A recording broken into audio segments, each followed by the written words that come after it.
Hello everyone guys, आपका हमारे और आपके चैनल रोड टू डिफेंस में बहुत बहुत स्वागत है। आज के इस वीडियो लेक्चर में हम बात करने वाले हैं साइटोप्लाज्म के बारे में।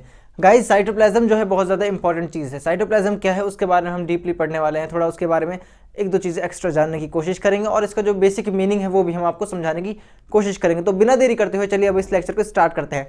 गाइस, आपको पता है कि जो हमारा सेल है उसके अंदर कुछ फ्लूइड पार्टिकल होते हैं। कुछ फ्लूइड पार्टिकल मतलब कुछ फ्लूइड पार्ट होता है। देखिए, ये हमारा सेल है, ये मैंने सेल की मेम्ब्रेन बनाई और यहाँ पर मैंने मान लीजिए न्यूक्लियस बना लिया है। न्यूक्लियस मैंने यहाँ पर बना लिया है। लेकिन आपको पता है कि सेल के अंदर एक फ्लूइड पदार्थ होता है, फ्लूइड सब्सटेंस होता है। फ्लूइडिक जो सब्सटेंस होता है जो यहाँ पर भरा हुआ होता है, इसको क्या बोलते हैं? साइटोप्लाज्म बोलते हैं। और इस फ्लूइडिक सब्सटेंस के अंदर ही आपके सेल ऑर्गेनेली प्रेजेंट होते हैं। क्या प्रेजेंट होते हैं? सेल ऑर्गेनेली प्रेजेंट होते हैं। अब सेल ऑर्गेनेली क्या होते हैं उनके बारे में हम आपको नेक्स्ट वीडियो लेक्चर में बताएंगे। अभी जो हमारा मेन टॉपिक है वो है साइटोप्लाज्म। तो साइटोप्लाज्म को थोड़ा समझने की कोशिश करते हैं। तो सबसे पहले आती है आपकी सेल मेम्ब्रेन। सबसे पहले बाहरी पार्ट कौन सा आता है आपका? Cell membrane. ठीक है, सबसे बाहरी part cell membrane. Cell membrane के अंदर जैसे ही हम एंटर करते हैं, सेल मेम्ब्रेन के जब हम अंदर जाते हैं तो यहाँ पर बहुत सारा हमें फ्लूइडिक सब्सटेंस मिलता है। इसको ही क्या बोलते हैं? साइटोप्लाज्म। क्या बोलते हैं? साइटोप्लाज्म। ठीक है, अब साइटोप्लाज्म जो है ये दो वर्ड से मिलकर बना है। मैंने आपको एक और वीडियो लेक्चर में समझाया था कि साइटोप्लाज्म जो है वो वास्तव में क्या है ना। तो साइटोप्लाज्म जो है, अब हम उस वीडियो को के बारे में बात नहीं करेंगे, हम आज के बारे में बात करेंगे जो हम आपको आज पढ़ा रहे हैं। तो यहाँ पर क्या है कि साइटो प्लस में प्लाज्म। साइटोप्लाज्म दो वर्ड से मिलकर बना है, साइटो प्लस में प्लाज्म। साइटो जो ये वर्ड है ये यूज़ होता है आपकी सेल के लिए। साइटो वर्ड यूज़ होता है आपकी सेल के लिए। किसके लिए? सेल के लिए। आपका जो ये वर्ड यूज़ होता है वो कौन सा होता है? सेल के लिए यूज़ होता है आपका वर्ड साइटो। क्या होता है? साइटो। मतलब साइटो जो यहाँ पर वर्ड है ये किसको डिनोट करता है? सेल को। ठीक है, और जो प्लाज्म है ये यहाँ पर भरा हुआ जितना भी प्लाज्मा है उसको डिनोट करता है। तो प्लाज्म का मतलब क्या होता है? प्लाज्मा। क्या होता है? प्लाज्मा। तो सेल का अंदर जो प्लाज्मा है, जो सेल के अंदर प्लाज्मा है उसको क्या बोल देते हैं? साइटोप्लाज्म। तो गाइज यहाँ पर देखिए, अब हमने इसके बारे में कुछ लिखा हुआ है उसको थोड़ा देख लेते हैं और आपको इधर समझाने की कोशिश करते हैं। It is the fluid content. ये कैसा कॉन्टेंट है? फ्लूइड कॉन्टेंट है। ये फ्लूइडिक सब्सटेंस है जो हमारी सेल मेम्ब्रेन के अंदर प्रेजेंट होता है। देखिए, सबसे बाहरी पार्ट कौन सा होता है? Cell membrane.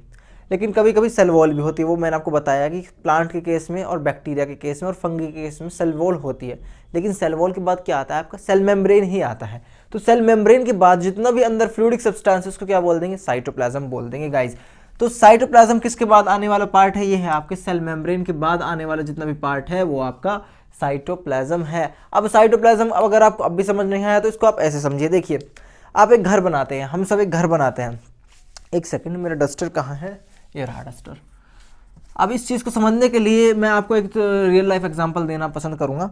यहाँ पर देखिए, हम एक घर बनाते हैं। घर को हम सबसे पहले क्या करते हैं? एक बाउंड्री तैयार करते हैं ना, कि इतनी ज़मीन में हमारा घर बनेगा, हम एक बाउंड्री तैयार करते हैं। सबसे बाहर क्या बनाते हैं हम? बाउंड्री। एक बाउंड्री होनी ज़रूरी है।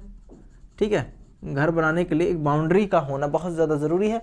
अब इस बाउंड्री के अंदर हम बहुत सारी चीज़ें बनाते हैं। मान लीजिए हमने यहाँ पर अपना रूम बनाया, ये यहाँ पर एक रूम बना दिया, यहाँ पर किचन बना दिया, यहाँ पर कोई और बना दिया। मतलब इस तरीके के हम रूम बनाएंगे।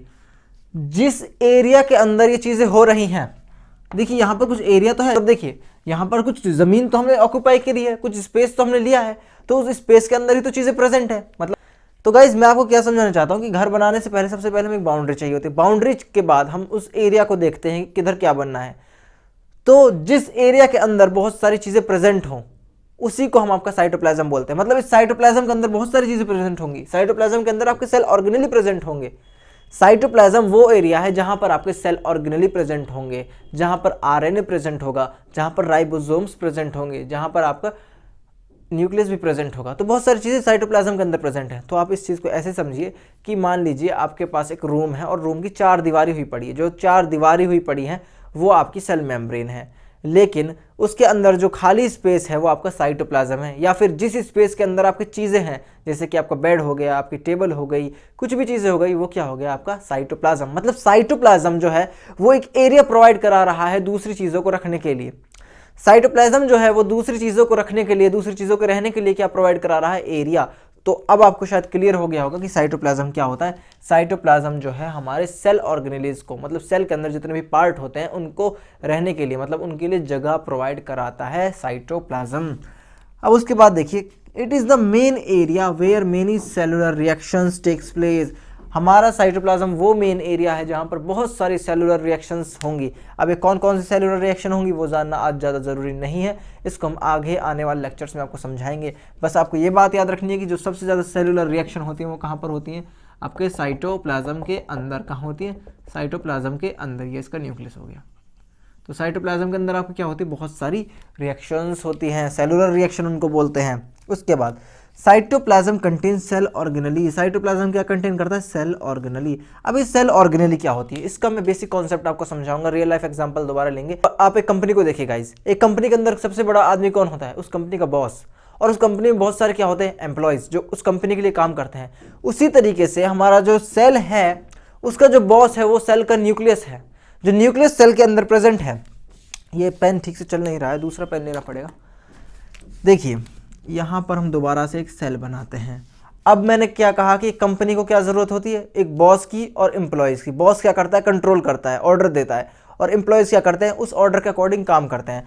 तो हमारा जो बॉस है वो कौन हो गया, वो हो गया हमारा न्यूक्लियस। न्यूक्लियस हमारे सेल का क्या हो गया गाइज, बॉस हो गया। न्यूक्लियस हमारे सेल का क्या हो गया गाइज, बॉस हो गया। तो इस बॉस के ऑर्डर को जो फॉलो करेंगे उनको क्या बोल देंगे, सेल ऑर्गेनली। मान लीजिए यहाँ पर आपका माइटोकॉन्ड्रिया भी है, यहाँ पर आपके राइबोसोम्स भी हैं, यहाँ पर आपका mRNA भी है, और यहाँ पर आपके मान लीजिए कुछ गोल्जी अपैरेटस भी है। क्या है, गोल्जी अपैरेटस भी है। और यहाँ पर कोई और पार्ट ले लीजिए, जैसे कि अगर प्लांट का सेल है तो यहाँ पर बहुत सारे प्लास्टिड आ जाएंगे, यहाँ पर बहुत सारे प्लास्टिड आ जाएंगे। और भी बहुत सारे पार्ट हो सकते हैं। स्मूथ एंडोप्लाज्मिक रेटिकुलम आप यहाँ पर ले सकते हो, रफ एंडोप्लाज्मिक रेटिकुलम आप यहाँ पर ले सकते हो। तो जो जितने भी पार्ट हैं जो हमारे सेल के अंदर हैं, मतलब जो सेल के अंदर बेसिक फंक्शन काम कर रहे हैं, बेसिक वर्क कर रहे हैं, जो एम्प्लॉयज़ हैं हमारे सेल के अंदर, वो वास्तव में सेल ऑर्गेनेलिज कहलाते हैं गाइस। तो सेल ऑर्गेनेली क्या है, सेल ऑर्गेनेली बिल्कुल वैसे ही है जैसे एक कंपनी में एक बॉस होता है। वो बॉस कौन है, वो बॉस है हमारा न्यूक्लियस, और उस बॉस के ऑर्डर को फॉलो करने वाले जितने भी एम्प्लॉयज़ हैं वो हमारे सेल ऑर्गेनेलीज ही हैं गाइस। ठीक है, तो सेल ऑर्गेनेलीज। अब इस वर्ड से हम समझने की कोशिश करते हैं गाइस। देखिए वैसे तो मैंने आपको रियल लाइफ एग्जांपल समझा दिया, अब इसको थोड़ा बायोलॉजी के टर्म में समझते हैं। ये बात आपको कोई टीचर नहीं बताएगा। सेल का मतलब क्या होता है, मैंने आपको बता दिया, structural and functional unit of life is called as cell. लेकिन ऑर्गेनेलीज, यहाँ पर ORGAN, ऑर्गन। ऑर्गन का मतलब क्या होता है गाइस, अंग। ऑर्गन का मतलब तो अंग होता है ना, किसी चीज़ का पार्ट जो इंपॉर्टेंट हो, जिसका खुद का कोई फंक्शन हो, उसको क्या बोलते हैं, ऑर्गन बोलते हैं। तो सेल के अंदर जितने भी पार्ट्स हैं, सेल के अंदर जितने भी पार्ट्स हैं वो हमारे सेल ऑर्गेनेलीज हैं गाइस। और जितने भी सेल ऑर्गेनेलीज हैं उन सब के पास अपनी अपनी मेम्ब्रेन भी है, सिवाय एक दो को छोड़ के, जैसे कि आपका सेंट्रियोलीज और आपका राइबोसोम्स, उनके पास कोई मेम्ब्रेन नहीं होती। ये बात मैं आपको आगे आने वाले लेक्चर्स में समझाऊंगा, इसलिए घबराने की जरूरत नहीं है। आई थिंक आपको सेल ऑर्गेनेलीज का कॉन्सेप्ट भी थोड़ा क्लियर हो गया है। उसके बाद जो सेल और जो हमारा साइटोप्लाज्म है, जो हमारा साइटोप्लाज्म है, ये हर सेल में प्रेजेंट होगा।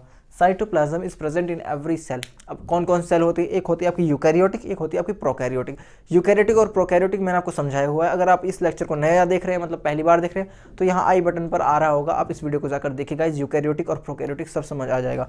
तो गाइस यूकैरियोटिक और प्रोकैरियोटिक दोनों ही सेल टाइप्स में हमारा साइटोप्लाज्म जो है वो प्रेजेंट होता है गाइस। बहुत ज़्यादा इंपॉर्टेंट है, ये बात आपको पता होनी चाहिए। तो मैंने आपको सारा समझा दिया है, बिल्कुल क्लियर करा दिया है कि क्या क्या कैसे कैसे होता है, और बहुत ज़्यादा इंपॉर्टेंट है। और इसमें कुछ ऐसा टफ नहीं है, पर आपको बेसिक चीज़ पता होना चाहिए कि साइटोप्लाज्म दो वर्ड से मिलकर बना है, cytoplasm plasm. Cyto word use होता है सेल के लिए, प्लाज्म जो है उसके अंदर भरा हुआ प्लाज्मा के लिए। और साइटोप्लाज्म ही वो जगह है जहाँ पर आपके सेल ऑर्गेनेलीज प्रेजेंट होते हैं, जहाँ पर आपका न्यूक्लियस प्रेजेंट होता है। तो साइटोप्लाज्म वो एरिया है जहाँ पर आपके सेल के बहुत सारे पार्ट्स प्रेजेंट होते हैं, और इन सेल के पार्ट्स को हम बोलते हैं सेल ऑर्गेनेलीज। और हमारा साइटोप्लाज्म जो है वो यूकैरियोटिक और प्रोकैरियोटिक दोनों तरीके के सेल्स में देखने को मिलता है, हर तरीके के सेल्स में देखने को मिलता है।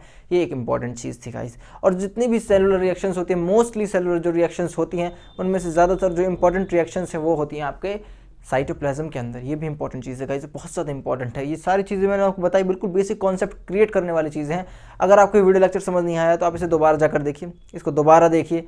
अगर पहली बार में समझ आ गया है तो मुझे कमेंट में बताइए कि सर हमें पहली बार में ये लेक्चर समझ आ गया है, तो मुझे जानकर अच्छा लगेगा।